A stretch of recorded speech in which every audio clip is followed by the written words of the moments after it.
Hey guys, we're back again for another week of Cyber Talk Unfiltered. Who knows where Eh? this week is? Who knows where this week is going to end up? Or if Chris is going to stay, or if his internet's going to act up Well, just because we're live. I hemorrhaged a blood vessel in my eye last week after last week's episode. Well, that escalated quickly. I said bad internet, and you're like, my eyes blowing up. Okay. It probably wasn't from the episode, but I really did have a hemorrhage in my eye, so that was kind of weird. I looked like I was practicing Halloween a little early. Was it from everyone not listening to your professional advice? Was that just enough? Your eye was just like, Yeah, I'm done. the stress just kind of checking out. So Anyway, what's going on in the world of cyber? You know, another week, another breach, or three. I actually got a notice that I'm part of a class action suit, and they said you can expect up to $35 in remediation. I'm like, why am I bothering? Mm-hmm. I'm sure that makes you feel man. better. You could have dinner at McDonald's. Barely. Yes, I don't know if it's, barely. yeah, I saw something that McDonald's is going to have an all-you-can-eat buffet. What? It was an AI generated thing that showed up on Facebook this morning, and people were like, "Oh wow, look at that!" And you look at it, it's a bunch of people don't have faces. People got 6 fingers, and Well, I think that might be the result of an all-you-can-eat buffet. Never mind, I'm going to get sued. Anyway, it's just where AI's going and what people are doing with it. More fake news. Anyway, the banner we got down today says back to basics. 20% of controls kills 80% of the risk. And this list might not be quite 20% of the controls, might be a little more than that, but like still the principle is it doesn't matter. And the 80-20 rule applies in so many places that dude, I'm good with it. Life runs that way, right? The point is like if this is 20% of controls fix 50%, still good. But what's a control for our audience? You want the good definition or the bad definition? You had a good definition earlier. Controls are any safeguard mechanism or countermeasure that we can use. So that could be a technical tool. It could be like you install endpoint detection response. Could be a policy. Could be a procedure. It's literally just what an organization would use to prevent, detect, minimize, or respond to like a security risk or threat. So I think one of the great things. One of the things to think about there is it's not necessarily a tool that you purchase, like you said. It could be a policy. One of the controls, one of the great controls that are in place from a financial perspective is picking up the phone and verifying numbers. Mm-hmm. That's a control, but it's not an IT function, but it is a policy. Well, password policy, right? Like how do you construct a password, which is one of the ones we want to talk about. So this is a good start. Like password length, have a minimum of 12 to 15 characters. Complexity is overrated. Length is king. Insert whatever you want. I'm not. Yep. He's not gonna say it. Okay. Yeah. You don't want to do passwords alone. What's the best friend of a password today that nobody wants to do? Multi-factor. Yep. 2-factor or multi-factor authentication. If you just do 12 to 15 minimum character password, obviously try not to use passwords across sites. Password managers are good for that. Combine it with multi-factor authentication, not just on email though. We want multi-factor authentication everywhere. Mm-hmm. So Chris, you mentioned that you want these longer passwords, but do passwords really matter if we get MFA enabled too? Yes. I'm just gonna say yes. Yeah. I'm always gonna say yes. Because how we do one thing is how we do everything, right? So if we start and we accept as an organization people using short passwords and common phrases, we're accepting mediocrity, and we're accepting that as so in a case when you can't put MFA on something, you can't do it, they're going to make those same passwords. Mm-hmm. Exactly. So you want to set a minimum standard for the company. But I think a key thing you mentioned was length is key. I know we had a little joke in there. But the complexity is overrated. In the olden days, it used to be like, hey, you need capital, lowercase, symbol, blah, blah, blah. Use a parentheses instead of a C. And that's kind of going by the wayside for something you can remember. It's longer. Well, yeah. And right now, 12 to 15 is good. Well, right now, 12 to 15 is good. As tools get better, as AI gets better, as we get towards quantum computing, and every iteration of graphics cards that are used to do password hacking get better, we'll probably going to extend that up to 15 to 20 and beyond. But right now, 12 to 15 combined with multi-factor authentication really gives you a good baseline for your company. It's gonna reduce a lot of risk. But and again, it's cheap and it's easy. Yeah, but MFA everywhere. So if it's a software as a service app that you use, MFA, your privileged accounts in your company, so those admin accounts that everybody wants to run as, and that's a precursor for something later, but admin accounts should all require MFA everywhere, whether it's in a cloud, whether it's local, whatever, should require MFA. VPN, MFA. Email, MFA. I feel like we could turn that into give that to lunch, MFA. Yeah, they could make like a little music video of me and just dub it over, just remix it. But so that's where you start, right? So it's going to help you with phishing. It's going to help you with things like credential stuffing, where they're just trying to use like password lists and just try to pass off credentials. It's going to help you with brute force password attacks as well. So start there with your company. That shouldn't cost you anything, or it might cost you a little bit, but shouldn't cost you that much. And that's a really good baseline. Mm-hmm. But we can't stop there. There's got to be more, right? Oh, there's more. Oh, there's more. There's always more. Yeah. So what do we think is the first major source of risk for a company? People. Okay. Well, other than people, what do people use? That's probably the biggest source of risk in an organization. Email every day. Thank you for whispering that. It's creepy, but okay. Thank you. Email. We got creepy Matt today. Yeah. So feel punchy. Phishing filters, anti-phishing stuff, impersonation defense, if possible. If you can do that, if you can have really good email security combined with the MFA, combined with passwords, you're going to be in a good spot. There's a lot more attacks that can happen, but that's going to get you in a good spot. And let's go to the next one that Matt said. What's the next thing you worry about the most, Matt, with the company? People. I don't like people. My networks are secure without people. Sorry, is that too far? But no, seriously, the people factor. Training. Phish testing. Is this where we're going with it? Yeah. We want to train our end users. And training is valuable. Don't get me wrong. It's really valuable. It's just not really reliable. So as a control, it's something we need to do, but you got to pair that with the other technical controls we talked about. So, or other controls in general. So we have email, we have end user training. We now combine that with our password policy of 12 to 15 characters minimum. MFA has to be enabled everywhere. And we have email security. And now you've got a really good start to a program. Mm-hmm. Right. But sure, training alone doesn't fix it. It's just not reliable because humans make mistakes. Humans are stressed out sometimes. And I'll give you an example. We have a customer that got sent a phishing email from a CISO, or Chief Information Security Officer, from one of their customers. Oops. So if you believe that just because you're in IT or cybersecurity that you will never click on a phishing email and never get your email popped. Now, I don't know the credentials of this person. I don't know if they're qualified to be a CISO. Outside looking in, maybe not, but it happened. It happened. And I get it from IT providers all the time. Mm-hmm. I had one 2 weeks ago from the support email of a company I didn't even know in Virginia. Why are they emailing me? Why am I getting phishing emails from a IT company in Virginia I don't know of from their IT support email? Who knows? Somebody got popped. But so now you got a really good start.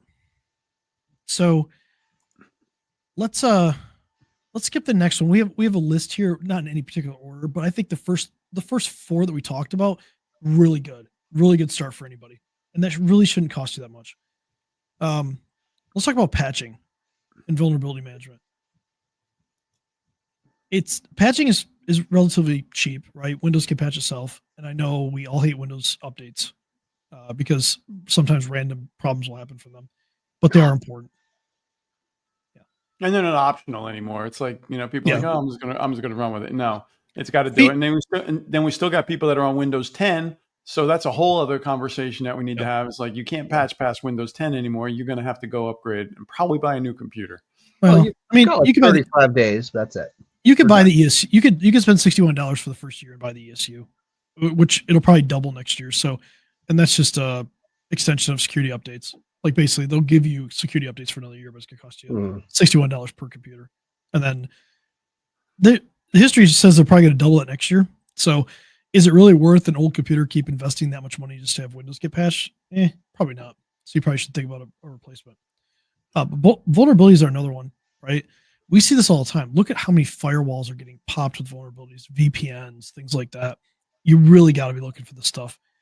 It's not the cheapest thing to look for, but the value is going to it's going to be there in value, because if you can find a vulnerability and patch it before it gets exploited, like, I don't even want to know, like, depending on your company, that could be invaluable, or, it could save you.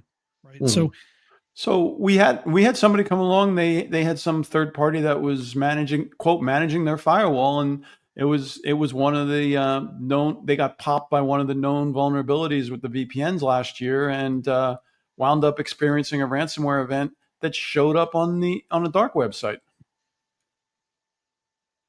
So managing a firewall, but you have to actually manage it. The firewall vendor apparently never logged into it. I feel like we need a soundboard with like Britney Spears' "Oops, I Did It Again" every time we tell a story. We need sound effects. Boom, dum, dum. Yeah. But so just to recap, passwords, 12 to 15 characters, combined with multi-factor or two-factor authentication everywhere, combined with email security and user training. Good program so far. We got a good start. Add patching and vulnerability management. We're really good right now. We're pretty good. But we probably need to talk about the thing that everybody wants to do that nobody should do. And I'm just going to say it. Stop running your daily account as an admin. Just stop it. You should not be running as an administrator a privileged account every single day. That goes for cloud applications. That goes for your local computer. Like, just don't. Because if you make a mistake and you have admin privileges, really bad shit can happen. Right? So if you're an administrator, people can just run code on your computer, like unrestricted. There's other things that can happen from there. But I think it's good to point out that, like, us three, we're not above this. I mean, any of us three on our local computers, or our Microsoft 365 services and things like that, our accounts are not admins. We have separate accounts to do that, but we're not running as that all the time. That's a real big one, especially those cloud services, because guess what? You make a mistake in your admin, everybody's account's then compromised. That's what admin is. I got a story for that. Actually, this is the best story. This is a great story. Best story you'll ever hear. Uh-oh. Laugh at that. All right. Anyway. High stakes, bud. I mean, nobody knows stories like I do. Okay. Oh, God. So we get called in for an instant response situation with email. They didn't want to go to insurance. They didn't really have insurance that would cover it. And they were just like, look, we need you to go through our Google Workspace account and look for it. All right. So one of the guys this is an online retailer. We brought in our SOC services and stuff like that just to kind of pull the information in. And we went through there and we found out that one of the people that was in charge of posting had access to their storefront, was running on Google as administrator. They got phished. They gave up their credentials. Over the weekend, not only did they give up their credentials to the storefront, but the hackers were able to change the bank account information where all the payments went. So through their payment processor.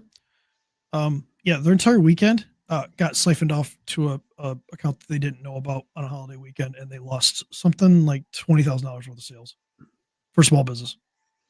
So they basically stole credit card transactions for a couple of days, like all of them. Yeah, like all of them over a weekend. Nobody's watching. Impressive. Yep. That's not the best part. that's bad enough, right? We didn't have access to their GCP account. Like that was some other admin account. We just were focused on this, and that was the scope of what we did. So we helped them clean that up. We told them, look, you should force. You obviously they didn't have MFA at the time and stuff like that, so that all got fixed. They didn't want to engage with us, any current services, any future services for whatever reason. They said we should be good now. Okay, we should be good now. 6 months later, I got a call. 6 months. Hey, we're still getting this charge on our credit card. Oh no. These people had went into GCP. The hackers had access to, must have got another access in GCP, which is Google Cloud Platform. They spun up virtual machines. It was $1,200 a month, and they didn't see it for 6 months. And we all know they were using those virtual machines to hack other people on their dime. Okay, you do have the best stories. On their dime. And I came back to me like, why didn't you notice this? I'm like, the scope was email, and you guys didn't notice for $1,200 a month for 6 months on a credit card? It's incredible. How do you not notice that? Incredible. Yeah. And so we engaged them again. We went in there, we helped them clean it up and cancel it. They went to Google. I think Google refunded some of it. I'm surprised. Yeah, I'm surprised too. They didn't really tell me the whole story. So let's recap. Somebody's running an admin in Google, gave up their account through phishing email, got $20,000 drained from their account through their online store, caused them massive problems. Then they had to pay us on top of that. Got everything cleaned up, and then ran up about $7,200 in charges over 6 months on a credit card. Running virtual machines used to basically be relays or hacking for other people. All because somebody was running as an administrator. So that's that story. But also, they got had the first time and chose not to actually fix the problem. They never chose to engage with us for further cybersecurity or monitoring or anything like that. So, look, I want to help people, but like if you don't want to be helped, it's much like everything else in life. You just got to let them go. You can lead a horse to water, or yada yada yada. Any of those. Yeah, or you can waterboard them. But that's gonna help. But I mean. All right, we are getting long here, guys. Okay, hold on. So there's two more things we got to talk about. We're pretty good. We got passwords, we got MFA, we got email security, we got training, we got patching and vulnerability management, we got don't run as admin, least privilege stuff. Cool. The next thing is backups. We need offsite backups, but we need them to be immutable. That just means they can't be changed. What happens in situations where attackers get access, they will inevitably try to delete the backups before they do whatever they want to do, whether it's ransomware, whether it's just like hacking, deleting logs, things like that. They want to get rid of backups. If you have it offsite and have it immutable, they can't change that. So you're able to recover. That's important. Everybody should have that. That should be bare minimum of how you're doing backups. All your data should be offsite, whether it's cloud data, because again, shared responsibility says you're responsible for your data in a cloud platform. Remember that. Google, Microsoft, everybody says it, but Google and Microsoft, you can back up to a third party. Think about that. Should do that. And this one's not the cheapest, but I highly recommend this. Get an XDR, extended detection response solution with AI and human response. And some people will call that a SOC, a security operations center. Some people will call it like managed extended detection response, which it's basically the same thing. It's a team that uses some AI and some tools to pull in all the logs, everything from what you're doing from your cloud applications, if it's possible, your computers, your servers, if you have them, your cloud infrastructures, if you're running cloud things. They'll pull that information in and they can filter through it really fast with AI, and humans and AI can make a decision to help you. It could be disabling an account that's compromised through email really quickly, and it could be it disables it, resets a password, forces log off, and then all done automatically without having to pick up the phone and call somebody. And then after that, you can reset the user's password, reset them up, and everything like that. So the key is speed here. The faster you can do this, the better mean time to response, and then mean time to detection and then response. So MTDD or MTDR, like that's critical. In a cyber incident, that's critical. So if you can reduce that, it's going to cost you a little bit of money. This is not going to be free. It's not a free one. No. But it's also not exorbitantly expensive either. Detection is something that people miss. Yeah. Detection is missed so much. Mm-hmm. So much. Well, they're just looking for anomalies. They're looking for, did Chris just log in Michigan, but did he also log in China at the same time? Oh, we know that's compromised. Lock it. Why did Chris just download something from the internet that decided to make a scheduled task and download and put a PowerShell script inside of there? That's odd. Sounds like a good reason to lock also, why is Chris running as an admin allowing that? Wait, why am I using me as an example? This is a bad example. That'd be no, but why is Chris talking about himself in the third person? That concerns. Well, that's another. I think that's next week. That's a whole different episode. So that's a different podcast. Quick recap. Doing all this stuff, it takes a little bit of work, right? But it's so critical to your business. It's so critical to just start a program, start someplace. So, quick recap. Passwords, 12 to 15 characters. Turn on multi-factor authentication or two-factor authentication everywhere. Have an email security platform. Train your users. And that's a really good start to the program. Add patching and vulnerability management when you can. Make sure you're also having offsite backups. That's critical. Don't run as admin ever, please. And if you can afford it, go out and find a provider that can provide XDR, extended detection response, with some AI and human response so that they can actually reduce that mean time to detection and mean time to response down to minutes versus hours or days, which really can save your business at the end of the day. And there will be no rant today. Okay. That's disappointing. I know, right? Kind of was one, but, moving on. All right. So until next week. Yeah. Till next week, gentlemen. So next week, I think we'll pick another myth next week. If you want a myth, drop one for us.